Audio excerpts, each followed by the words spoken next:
I have some bad news. That is that having a hybrid skill set makes you unhirable. Now, there's a bit of irony in this idea, and that is that being unhirable isn't necessarily a bad thing. Let me explain. First, what does it mean to have a hybrid skill set? We train MBAs to manage diverse professional teams, and conductors are taught to guide orchestras of musicians playing a variety of instruments. But I'm not talking about one person reaching across different disciplines. Instead, I'm talking about them having multiple skills in different areas. For example, an artist who might also be a scientist.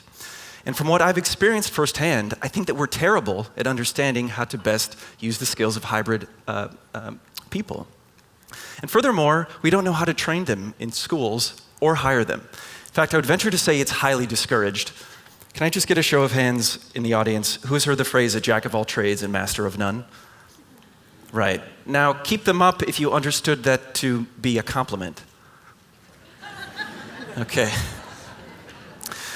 So, why is it important to have a hybrid skill set? This is a quote from one of my design heroes, Charles Eames. He once said, "Beyond the age of information is the age of choices." And I think clearly we've entered an age where information and data is increasing rapidly. And really making sense of it all has become a new job type. Now, in order to make sense of something, it helps to make connections. This is how our brain learns, after all. So I think we've entered an era where we need people who are trained to make connections between various disciplines. Now, in higher education, this is called multidisciplinary or interdisciplinary education. And unsurprisingly, according to a 2009 US Census, those with a multidisciplinary engineering degree accounts for less than 2% of graduates nationwide. It's really not that common. Now, at this point, I want to introduce a thread of my own story. It starts with me growing up in a middle-class family outside of Chicago in the early 1980s. And when I was a kid, I was just fascinated with invention, and I would create drawings and little contraptions that I think solved small problems that I found in the world.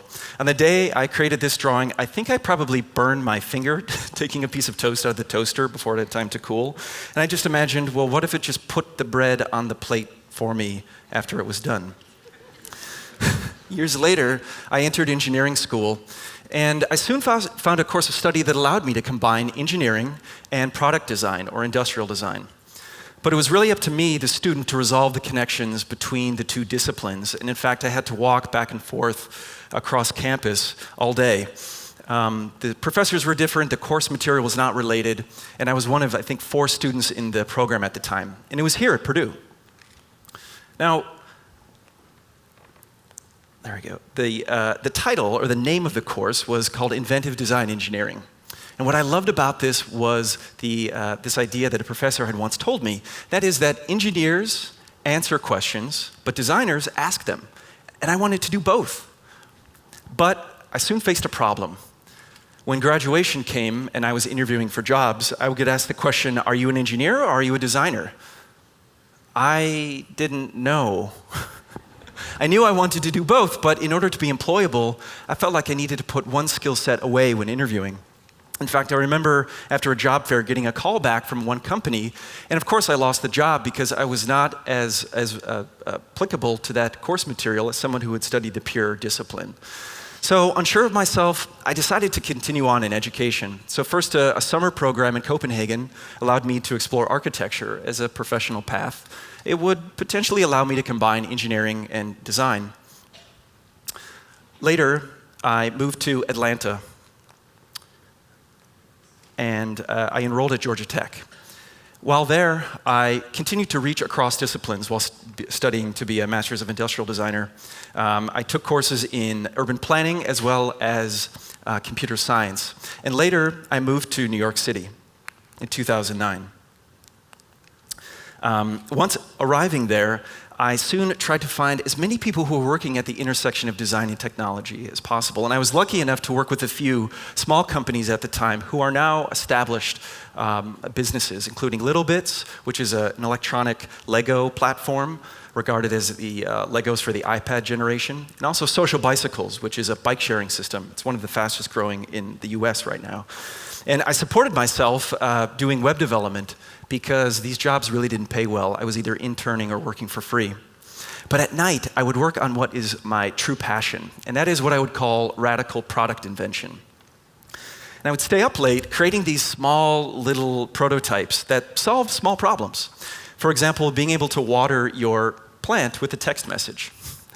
I created videos and I posted them online. Now, a quick note on context.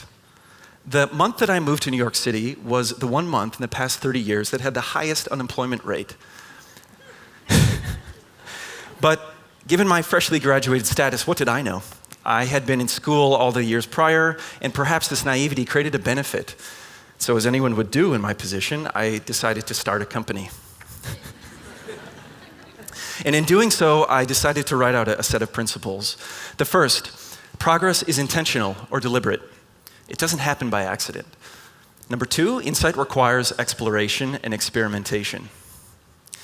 3, problems can be approached from a variety of angles, and you may arrive at a variety of outcomes. For example, a website, a physical product, or a public policy might all be appropriate outcomes to the same problem. Number 4, solutions are developed for a unique set of circumstances, people, and place. In other words, get to know the problem and create real impact. And 5, connectivity would be emphasized as a democratizing agent for good design.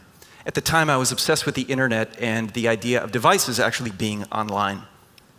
I'll skip the 6th for now.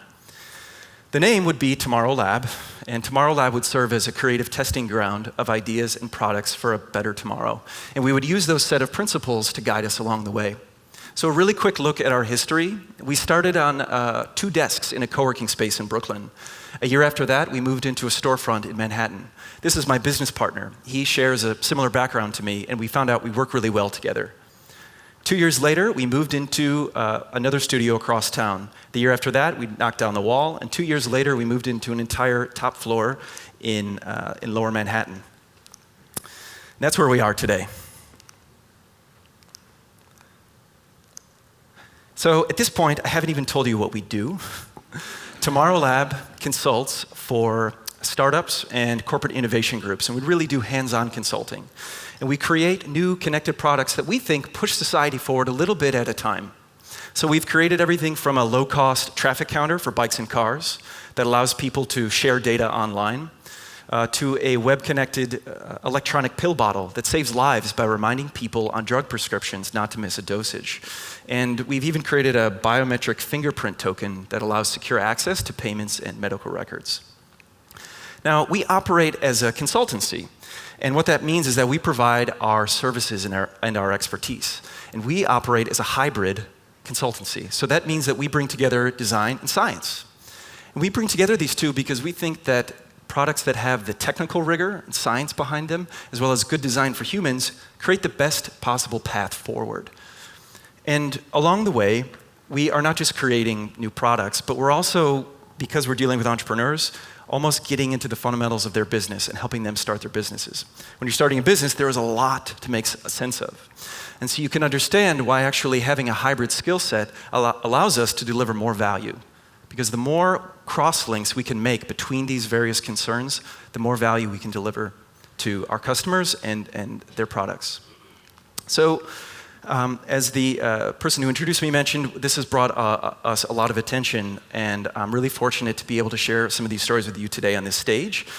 And at this point, I want to highlight really the irony in this talk, and that is that having a hybrid skill set, while it may make you unhirable, is actually valuable to those looking to make new connections and start something new. And while at least for me, it made me unhirable, it also forced me to be an entrepreneur and a good problem solver. So this really, the infectious excitement of working entrepreneurs hasn't stopped, and it really is what gets me out of bed every day. These are a few of the photos of the teams that we've worked with in the past. It's their belief when they get up that they can change the world if they can just execute their vision that really drives me, and I believe that the potential for change is greater when working with entrepreneurs than it is larger companies, simply because there are fewer hurdles and really just great ambitions in the room. So at this point, we're not only embedding our skills into the companies that we work with, but we're also now helping grow their businesses. And we're even now connecting a few with venture capital. So at this point, I'd like to, now that you know my story, I'd like to make a few calls to action in order to improve our education system and our hiring practices to better cater to those with hybrid skill sets. So let's look at our education system. I would favor what I would say is a project-based curriculum. Now, I'm not talking about supplementing the curriculum with projects. I'm really mentioning the idea of making it the core focus. This is actually how design and architecture education works. You have what's called a core studio, and that studio course meets 1 to 2 times per week for hours at a time. And the students work in groups to solve problems. Now, once in these groups, I would favor having an interdisciplinary style by default. So imagine bringing together the computer science majors and the French language majors to reconsider the immigration experience. Or maybe you bring together the material science engineers and the public policy majors to reinvent the city's recycling practice. And last, I would encourage this idea of rehearsing lateral thinking in problem solving. This goes back to an idea I mentioned earlier. This simply means solving the same problem, but in many ways. So in the example I just gave of considering the recycling program, what if in one outcome they're asked to create a new type of plastic, and in another outcome, repeating the project, you create a public policy? I think learning how to address the problem in different ways is perhaps the hallmark ability or skill of those with an interdisciplinary education. I want to mention 2 programs that I teach at that carry some of these qualities. The first is SVA in New York City, and the other is CIID in Copenhagen. And these programs are filled with students from around the world. It's a graduate level program where they work in groups to apply design thinking to solve real world problems. And in both of these programs, they're taught the idea of influencing and guiding society. Here are the 4 Ps: what's possible, plausible, probable, and then preferable. Now, obviously, what is preferable isn't always the path that's in front of us, and I believe that it's the hybrid ones who allow us to make decisions along the way to change or better guide our course. It goes back to that original idea that we're in an age of choice. And we need people who are able to practice those choices and make connections across disciplines to see what's the best path forward. After all, our world is really filled with the results of prior generations, and some of them are just really silly, right? So the second call to action is for those professionals in the audience to think about how to hire those with hybrid skill sets. And the first is to interview for problem solving and not discipline fit. Look, as a small business owner, I know it is much easier to create a job description and then see how well that person matches those qualities. But I think if we work a little bit harder, what I've found out already is that those who can solve problems, in the end, are just a much better fit than someone who is an expert in a specific domain. And in order to attract those people, I think we can supplement our job descriptions with secondary tasks. For example, for an engineering profession, say that finance experience is a good quality. Or for a veterinary professional, maybe publishing is relevant. What this is really requiring the business owner to do is to make connections inside of their own organization. On that last point, Tim Brown, he's the CEO of the famous IDEO design consultancy. They invented the mouse in the early 80s. He uses what's called the T-shaped person approach for resume assessment. And a T-shaped person is someone who has a depth of knowledge in one area, as well as broad horizontal skills to work with others in this format. And he thinks that teams made up of T-shaped people are the best combination to create new thinking. And so 6 years after building my own company, we are now able to hire hybrid people. People who don't fit into boxes and want to reach across disciplines. So my message to you today is to be unhirable. Seek to work across standard boundaries and make new connections. And you might even create a path of your own. Thank you.